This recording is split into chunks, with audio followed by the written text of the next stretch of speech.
Time for all the latest fight action, direct from Wales in the United Kingdom, 100% live, it's Big Fight Weekly, with your hosts Chris Hume and Stu Palmer. I look into the mirror and all I see is failure staring back at me. I hope the light gets clearer, but when you got that voice inside your head saying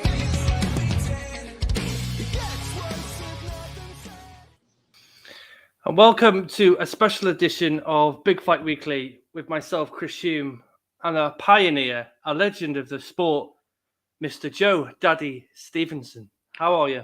I'm doing good, Chris. How are you doing? Yeah, I'm all right. You know, considering it's a bit late now. Usually I'm having a few. It's about 9:10 at night now. 10 past 9. Okay, all right. I normally go to bed about 9:30 or 10 o'clock. So 10:30. Yeah, I get up at like half 4 in the morning for work, so I'm usually. Oh, that's awesome. I get up at 5:30. You get up earlier than me. That's impressive. Yeah, but it still kicks my arse every morning, no matter how long. I've been doing it for about 18 months when I changed my contract in work, but it doesn't get any easier. It's still like a ball ache every time that alarm goes off. Chris, life doesn't get easier. We get stronger. That's a good way of looking at it, actually. I still want to throw my phone at the wall when the alarm goes off. So I'm not going to lie to you. All right, I want to start before we get into the blitz of your career. I want you take me back to Joe Stevenson as a kid growing up and how he transitioned from just yourself into a life of mixed martial arts. Well, I think I went to, I believe, 7 or 6 different elementary schools. Life was complicated because, you know, my parents loved each other, but they didn't make a good team together, and we ended up moving around a lot. And I think my dad ended up being diagnosed with bipolar schizophrenia, and it made it difficult. A lot of things at the house. So coming up in that childhood, and then some crazy things happening to my mom and to family members to where they were out of my life for a little bit. My grandparents raised me. My grandpa, for like 3 years, my grandpa was like this amazing hero. He was taking care of my grandma, who was bedridden. He was taking care of his 3 grandkids that were living with him. He was a World War II veteran, POW. He was just this hero. He used to wake us up before school. He'd be like, "Wakey, wakey, early bird gets the worm." And it's amazing. You know, I think he's a big reason that it's not easy. Success takes a lot of hard work, you know, unless it's given to you. So you're going to have to work hard. Yeah. And I think that stuck with me. And in junior high, I started wrestling and started doing judo and jiu-jitsu my freshman year, or going into my freshman year, and just kind of ran with it. It was a reason, had a lot of crazy things in my house I didn't want to be around. So I wanted to be at the gym. And that was my second home. That obviously, with everything that happened, you know, as you were a child and you're growing up, with everything with your parents and then moving in with your grandparents, that must definitely molded you to be the guy that you are now. Yeah, well, you get to learn a lot, you know, now looking at it. There, like when I'm that kid, you know, you're having to learn from the situation. That's really all life is. Like, that's amazing that, you know, a family environment that somebody can take you in, that loves you and is going to take care of you and make sure you're okay. But they're doing that while they have all this other stuff on their plate. And that's crazy. And that's what my grandpa was. He was amazing.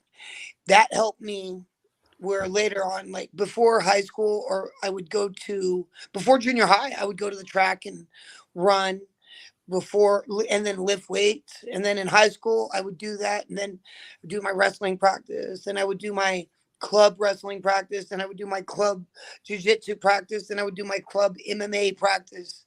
And, you know, you put in that time, and the more you're in the sport, the better you become at it. It seems like you open the doors to yourself considering with everything going on in your family. Would you say that, you know, your granddad at that point when you were doing your college wrestling and your jiu-jitsu, he was a major like sponsor for you? Like he was there in your corner pushing you? My grandpa was able to go to watch me wrestle in high school state. In at Masters, I had hurt my ribs pretty bad, so I had to like I think I took like seventh, or I took like eighth, and then going into state, I won my first 3 matches. My grandpa was there to watch. It was the first thing he ever got to watch me do, and I failed both times. I lost in double overtime, and but but it was okay because afterwards he gave me a big hug and said, "I love you." And you know, at that point, you know, when my grandpa was, after grandma had passed, I was walking my grandpa to the living room, and I was making sure that you know, if he needed to be changed, he was changed every day by me twice a day. And I would bring his meals out and I would walk him back into his bed. And when he couldn't walk anymore, we used a wheelchair. And he's like a hero. So it was my pleasure. I remember shortly after that, he had passed away the next month. And it was the same month that my dad passed away of like bone cancer. So it was and then I was having a baby come, like, I think. Christ. So it's like a steam train, really, isn't it? Later. Yeah. So there's a lot of crazy stuff. But it's what makes us, you know, the stuff we go through makes us, develops us. I can understand. You know, I'm 36. My best friend was murdered when I was 18, and it set me back a hell of a lot of, you know, years, really, because you know, you see it on TV and, you know, on movies, say per se, but you never sort of think it's ever going to happen to you, and it really messes with you. And I was a young lad where I'm very outspoken, and I don't mind telling you how I feel, but that made me bottle things up. But looking back now, you know what I mean, I progressed myself to get better with it. But I had to, you know, my friends who were around me at the time who were going through the same situation with him, is that, you know, we all packed together. So I get where things can change you. Yeah, that's something that like everyone that trains in MMA and jiu-jitsu, they always think that they're going to start here and they're going to go here in a straight line, like bam. That's just not how it is. It's a plateau, valleys. Bad things are going to happen to you, even if you don't bring them on yourself. That's why it's so important to stay out of those bad situations, like where the bad environments. You don't want to bring enough bad stuff is going to happen to you without your help. Yeah. You just need to make sure that you're in the best position possibly to defend yourself. And that's what you do in life. So in a fight, I put myself in a good position that if you do something, I'm going to be able to react properly too. And in life, you do that. You know, you put yourself in a position. You don't go take a holiday, and it would be a silly idea to take a holiday and not have a savings if something bad happened to the holiday. Yeah. You know, all these things that could happen. But wait a minute, what situation did you put yourself in? Yeah, I get that. I think it took me a couple of years to sort of find myself again, and mixed martial arts itself as a whole, that I never trained in it because I live in a very, very small village in Wales. You didn't get any martial arts sort of experience or any sort of gyms where you could sort of go to. There was boxing, but it was very. That's over by Scotland. No. Where Wales is literally, you know, obviously you must know where Liverpool and Manchester. So it's basically about an hour drive, and then the country Wales is literally on the left hand side of Great Britain. So where and is Newcastle a little below Wales? No, Newcastle's right up by Scotland. Okay, because I fought in Newcastle, so I kind of in Summerlin, and I got those, and so Wales is actually south of. Yeah. Okay, good. I'm just trying to get it mapped in my head. It's like California. It could take you like 10 hours to drive from the top to the bottom of the state, and we take that for granted, where we put ourselves in this situation where like we're like, oh, oh, you could be there in a day's travel. Like, is that how it is in England? Like, could you travel from the top of the country to the bottom of the country in a day's travel, or is this going to take you A a few lot? days, a fair few days, I'd say. So if you started from, like, say, the top of Scotland and made all the way down to Cornwall, like Southampton, Cornwall, which is like, let's say, the last part of UK before the Isle of Wight and then France, yeah, you're looking a fair few days. It takes, say, if I drove now, say, from where I live in Wales to, say, London, for example, it take about 8 or 9 hours with the traffic. If the traffic was, easy I to go saw through. this weird app thing, or not app. It was like it was on like Instagram, like where it was showing cool things on the computer, and it shows an actual map, and it's like, because the map that we look at, the flat map, isn't really super accurate as far as like size and proportion. Like Greenland is far smaller than Africa, things like that. So I'm glad that you're telling me this. In my head, I'm thinking that, that, oh, that's the size of California. No, it's much bigger. That's crazy. That is crazy. Well, it really, really, as you say, you look on a map, you look at Great Britain. It's like, it's quite. It looks small, but when when you hear it, everything is quite. It's massive, really. And you got to look at it like, Wales, and then it's England as a whole, Scotland at the top, Ireland just across the water, and then Southern just below Northern.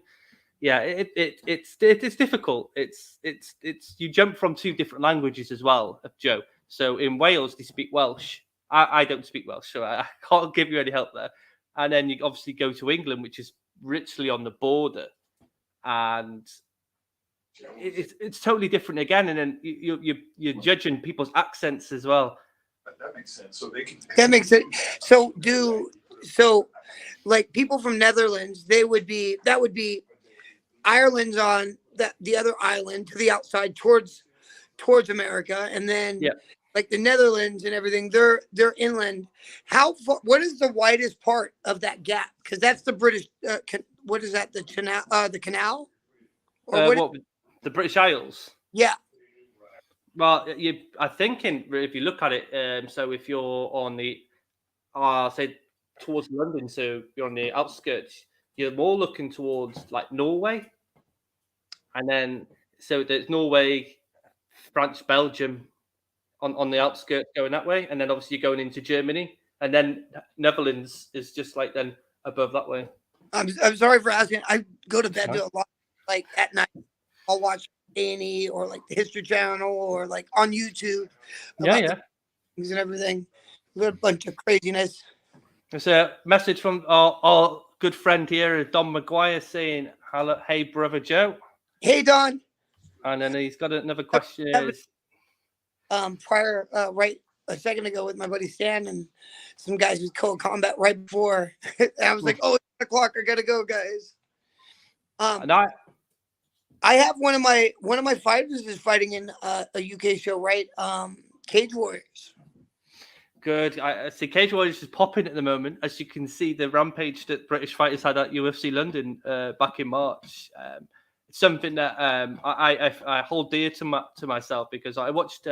Been watching mixed martial arts from, I don't know. I can't remember the year Chuck and Ortiz first fought, but that's when I first started watching UFC to MMA itself. But I've seen the progression of UK MMA, where they used to come in as bangers, didn't they? And you guys who are solid wrestlers or have the collegiate wrestlers who just take the British down, and they wouldn't be able to get up. What I like is now is just the change. I think it evolves. I think a lot of it, what we've always said, like, or I've thought in this, as we have wrestling in America, whereas you guys have judo, which is where you guys have some submissions, but in judo they're not allowed to grab the legs, to do the shot to take somebody down. That's kind of important for MMA, but your guys' upper body, it's almost like Greco-Roman wrestling. It is impressive, and it helps with your takedown defense and your offense. So there's pros and cons to the styles. It's just probably matchups. It's in judo, you don't want to stay on your back. Whereas in like Brazilian jiu-jitsu, you can stay on your back and you can work it. But I guess that's a lot more popular over there now. Yeah, In the much more popular, but wrestling's a lot more popular now. And there's a few Welsh guys that are coming through. Jack Shaw being one of them, and he's just, I think he's 16-0, and he's just got to the ranked 15th in the lightweight division. But his wrestling and his grappling is phenomenal, and it's so nice to see that, you know, they're not typical bangers that just come in with power punches. He's mixing it up now, and you know, he's got heavy hands per se, but he likes to grapple, and it reminds me of a very young George St. Pierre. I know it's a big name to throw out there, but it reminds me of how he moves and how he transitions from you know, striking to grappling. Reminds me how George St. Pierre used to set people up very quickly by throwing a feint, get people to bite, and then take them down with a double leg. It reminds me a lot like that. So, like, for example, for that strategy, you have to really want to take somebody down for them to be scared of the takedown. And then when they're scared of the takedown, it allows your hands to open up and your kicks. And so do that, all of a sudden, maybe they're a better striker, but because they had to respect your grappling, they lowered their guard, and now you were able to get some effective strikes that maybe rocked them enough that you could get the takedown a little easier. But that also works against you too. Like maybe it doesn't work that way. So there's so many game plans and strategies when it comes to fighting and putting one guy against another guy. It's beautiful. I compare it to like rock, paper, scissors. I figure you have pressure fighters, you have movement fighters, and you have counter fighters. So there's only 3 styles, and they're like paper, rock, scissors. Like pressure fighter beats a counter fighter because they're going on center, and then he moves off center and attacks. That's pressure coming into the counter. The counter fighter meets the movement. He beats the movement fighter. You're moving, and I'm countering by being in position and punching where you're going. And then you got the movement fighter that beats the pressure fighter because the pressure fighter starts chasing the movement fighter, and when you follow, that's when you come into big shots. And then the better guys, they have an understanding of their style and their opponent's styles, and they stay away from their strengths and navigate into their weaknesses, and that's what you get. That's how you get a finish in the sport.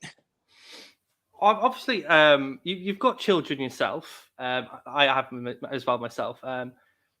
Do they partake in mixed martial arts? Do you bring them to the Cobra Kai, which is an absolutely fantastic name? And I'm sure since the show came back, you must be getting quite a lot of people calling in for that. Yeah, except for like, you know, it sucks when you get like a Yelp review or a Google review talking about John Kreese, and you're like, what? Like, for sure. And then you contact Google and you say, could you take it off? And they're like, no, that's somebody's opinion. I was like, it's talking about the show. That guy is not here at our gym. Like, that part is not cool. But I guess my son he fought a kid from Tahiti a little bit ago, and that was really cool. He was excited. And he's also competed in the USFL Nationals where he took second. And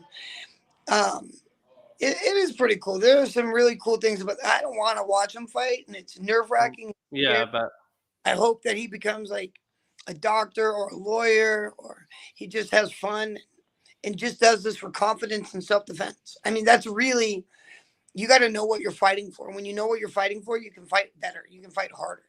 And that alone is like priceless. Like me saying, I want to be the best of all time. That means everything I do, I'm going to try my very best to honor that.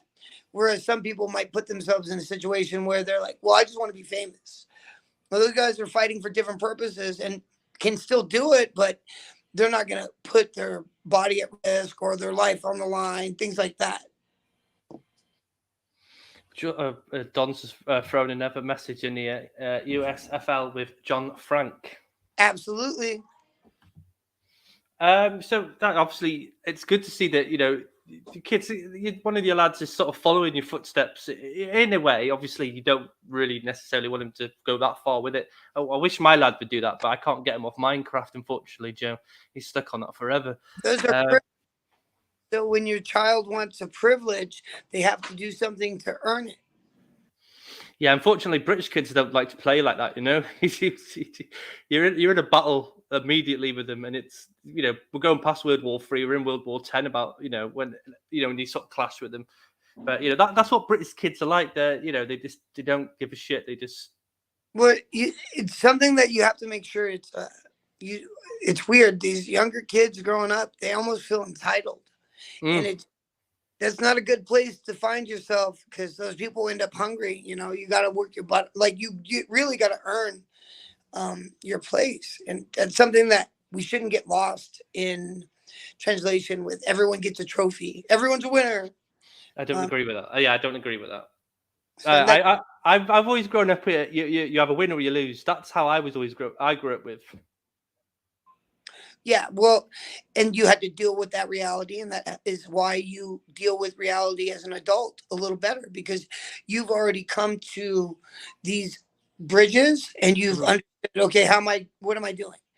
Whereas if you don't as a kid and then you come into the real world and you're like expecting, something or a handout, and then you start whining about it, then people like don't want to even talk to you. It's crazy.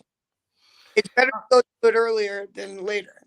My girls are a bit better that way, but they're all this generation where it's all this, isn't it? It's all this, it's all where it's one of them where you don't want to battle with them, but at the same time you do want to show them a bit different, like the outside world.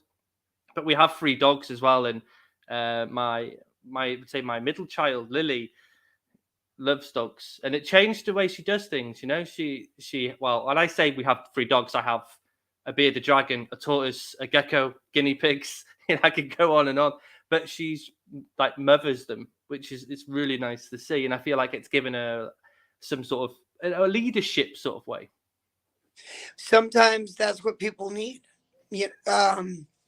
In class, you'll have a couple like problem kids sometimes, and you'll need to be like, wait a minute, if I put this kid in charge of the other kid, that gives them a sense of responsibility, and that can give them something to be proud about. And then you give them a little bit of praise. You're like, wow, you guys did it better than that group. Great job. And all of a sudden, they're coming to practice, and they're on time, and they're working hard. Everyone can be coached. It's just finding out which way to coach them and how they best respond to it. And that's the difficult part. That takes time. Yeah, I totally agree. Hold on here. Hi, Lewis. How you doing, matey? Thanks for coming. Right.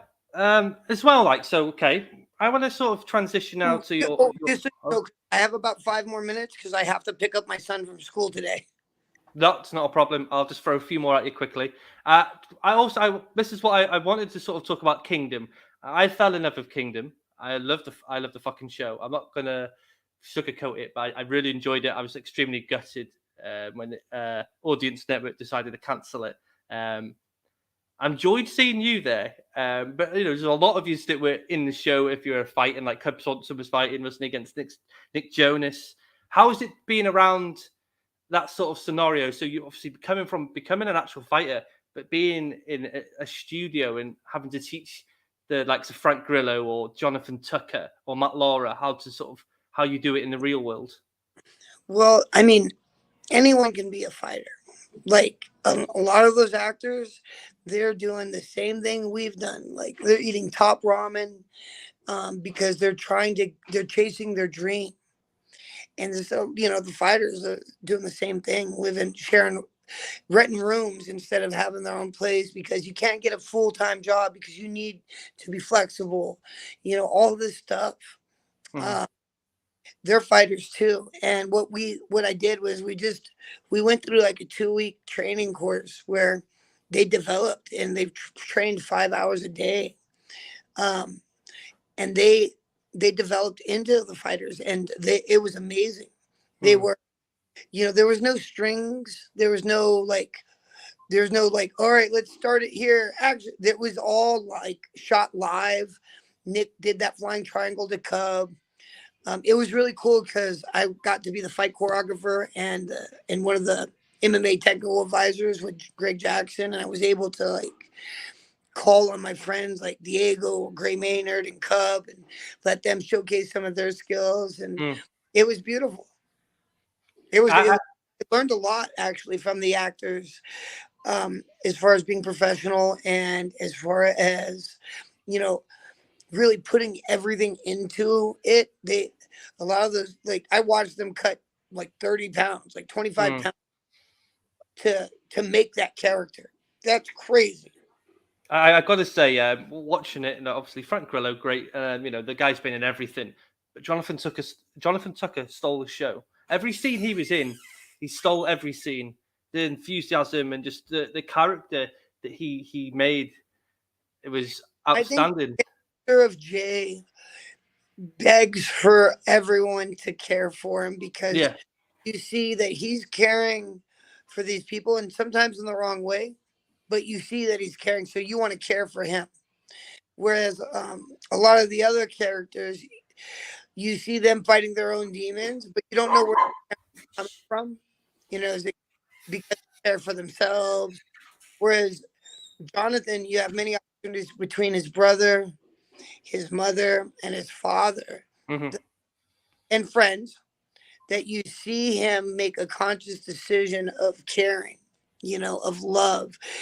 And you're like, wow, that he cares for somebody more than himself. I'm that guy. Yeah, maybe he's a screw up, but it's okay to be a screw up. And I think that's what I fall in love with.